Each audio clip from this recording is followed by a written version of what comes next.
Nako, eto ho mga bossing, no? Kilala niyo po ba si Konsehal Piña, mga kababayan? So, dahil Natatandaan niyo po ba si Konsehal Piña, mga boss chief? No? Hindi.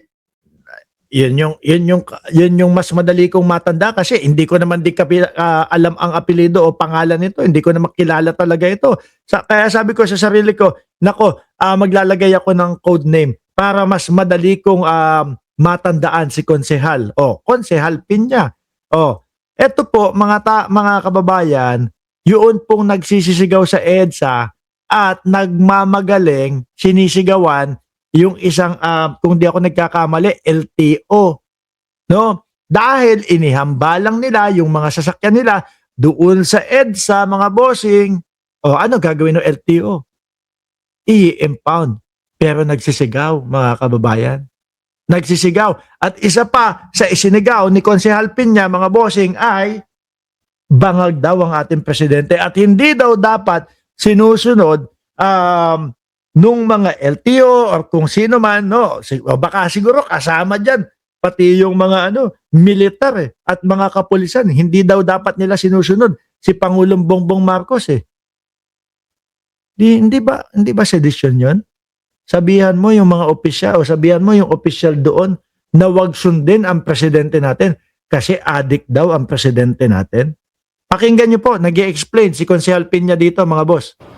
na talagang meron po na pagsusuppress, meron talagang operation para po pigilan ang mga participant nila na makarating sa venue po nila.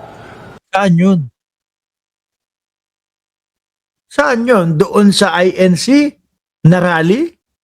Merong pagsusuppress daw na pinipigilan yung mga kasamahan nila makarating. Diyos ko po, uy!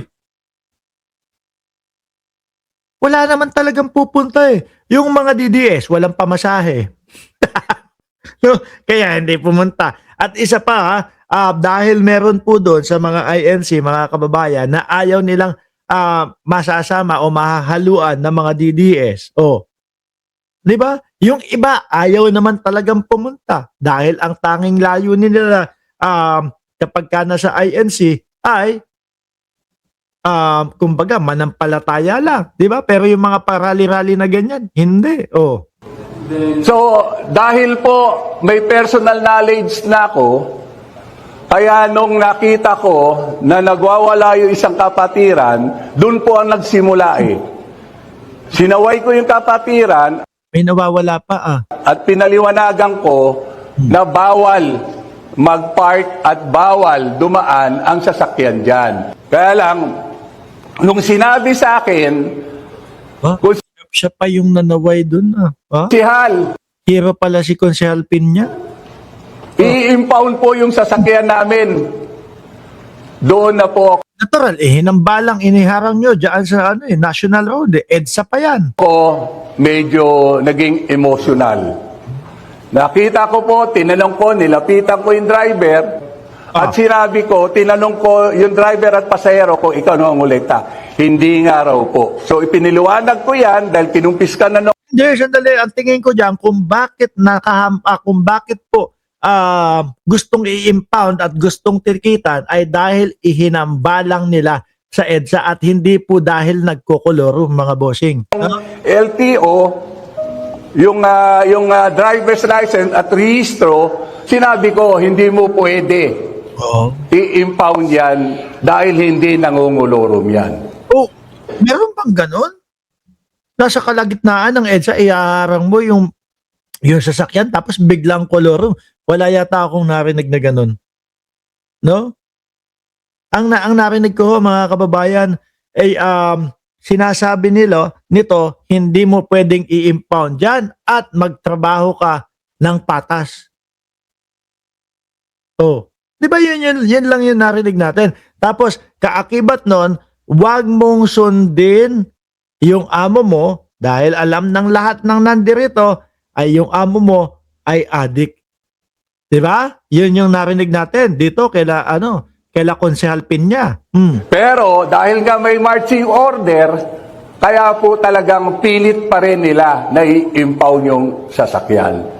So, kung nagkaroon po kami ng pagtatalo ng LTO officer, yan po ay bugso na rin ng aking Tsaka, maisama ko lang din po mga kababayan si Konsehal Piña po mga bossing yung nagsabi na hindi kami uuwi dito hanggat hindi nagre-resign si Bongbong Marcos. Hindi ko lang alam kung nakauwi na to. Ayan, wala na doon eh. Ano nangyari? Tsaka yung isa, no? Ang sabi naman nung isa, si Harold Respicio, hindi kami uuwi dito hanggat hindi iniuurong yung kaso kay Rodante Marcoleta. Ano din ang nangyari? Wala din. Nasayang din. Ano po? Yun. Wala nangyari. Ano po? Akala siguro matitinag si Ombudsman Remulla na kapag ka nakita, may rally doon. Di ba, Tato? May rally doon. Ako, huwag mo na ituloy yung pagkakaso doon kay Marcoleta. Pero wala po, no? Ang batas ay batas. O, kung nakitaan ng pagkakamali, ito po ay mismong pag-amin ni Dante Marcoleta na siya ay tumanggap ng 75 million, mukhang may pagkukulang. Mukhang may pagkakamali ho, mga bossing. At kinakailangan na pumasok hanggat siya ay iniimbestigahan at nililitis po. Sabi ni Sir Archie Beroya, ibig niyang sabihin, hindi nagsasakay pero nakaharang sa EDSA. Mali ang itinatanim sa utak ng supporter nila. Kaya mali din ang natututunan. At hindi ako naniniwala na kolorum ang usapan doon. No? Hindi ako naniniwala na kolorum ang usapan. Mangungolorum ka or nandun ka sa kalagitnaan ng rally. Yung iba nga doon ay hindi na umaandar yung sasakyan. Oh. Tapos biglang kolorum. Oh, hindi mo pwedeng impound to kasi hindi naman nangungolorum to. Kaya gusto i-impound yun. Tingin ko dahil iniharang ninyo sa kalagitnaan ng National Road, iniharang ninyo, ihinambalang ninyo sa EDSA. Yun. alam Wala kayong pakialam kung merong maabala. Wala kayong pakialam kung mag-traffic yung EDSA na iyon. No? Madaming umaasa na Pilipino, no, na ikinabubuhay nila yung pagmamaneho, pagdadrive doon sa EDSA. Madaming naperwisyo nung mga araw na iyon, mga bossing. Di ba, Ma'am Chris Rose? Oh. Asa na yun? Uy. at bilang isang konsehal din na nagaganap ng kapayapaan sa lugar na yon. Ayun pa, parang ikaw pa yung nag-ahamon doon. So, si Konsehal Piña daw po ang nagpapalaganap ng kapayapaan doon, mga kababayan, sa lugar na iyon. Sabi po ni Konsehal Piña, bakit ko po Konsehal Piña ang tawag? Kasi hindi ko kayang kabisaduhin yung apelido niya. Madalas kong nalilimutan, hindi naman po sikat yung tao na to. At ngayon ko lang narinig yung Kaya sabi ko, ang code name na lang, Konsehal Piña. O yan. Piña, mahilig tayo sa prutas Yun lang yun. Pinaliliwanagan ko, pero very firm din siya. At ang sinabi ko na lang naman sa kanya, Brad, alam ko rin yan. Ngayon, alam mo kung ano ang totoo, alam mo ano yung bawal, alam mo kung ano yung Sabi ni Susie Aldas, wala namang silbi yung rally nila. Paano magkakasilbi? 11,000 ang pinakamadaming pumunta. Nakulong din si Marcoleta. Wala naman. Kung ang order sa inyo ay hulihin, iharas tong mga ito, hindi Putik na yan.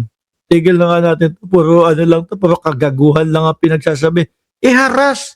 Nandun na kayo. Nandun na lahat kayo. Nagsisisigaw na kayo. Ang gulo nyo na doon. Tapos nakukuha nyo pang sabihin, hinaharas.